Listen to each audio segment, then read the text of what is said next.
Cette année, sur l'affiche, c'est lui. Corey Henry ouvrait ce mardi 20 octobre la 28e édition du Festival international Jazz en tête avec son trio, ses lunettes qu'on adore et qu'il a trouvées, et c'est une information exclusive, Oh man, I got it from the moon. sur la Lune, où il n'est pourtant jamais resté bien longtemps, puisque, dit-on, il s'est tourné dès l'âge de 2 ans vers l'instrument qui le suivra toute sa vie, l'orgue. Mais dis-moi, Corey, par quel prodige joue-t-on d'un tel instrument à un âge où on sait à peine tenir un verre d'eau? I don't know. I was 2, man. Mais je n'en sais rien, je veux dire, j'avais 2 ans.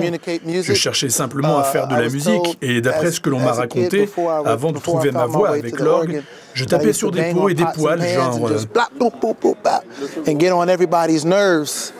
Et je tapais sur les nerfs de tout le monde, sans le savoir. Et ma mère, qui jouait de plusieurs instruments différents et se préparait à répéter avec une chorale dans une petite église de Brooklyn, à New York, était en train de s'entraîner sur un clavier quand j'ai réussi à me glisser auprès d'elle.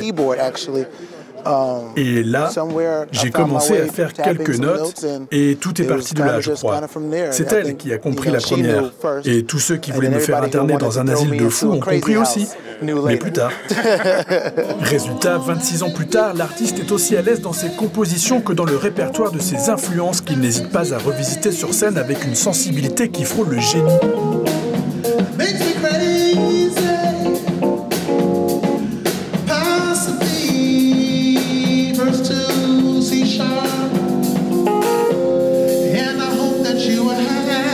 Un génie qui, pour sa 2e année consécutive dans le festival, partage l'affiche avec un big band auvergnat, le Blackstone Orchestra. Éclectisme quand tu nous tiens. C'est ça, entre des jeunes talents et puis des gens confirmés, voilà, et en modulant avec les genres, pour que les gens ne s'ennuient pas, c'est-à-dire 3 heures de concert, c'est grand, donc c'est quand même, il y a une variété dans la même soirée qui permet aux gens de garder une concentration et une vigilance sur les concerts.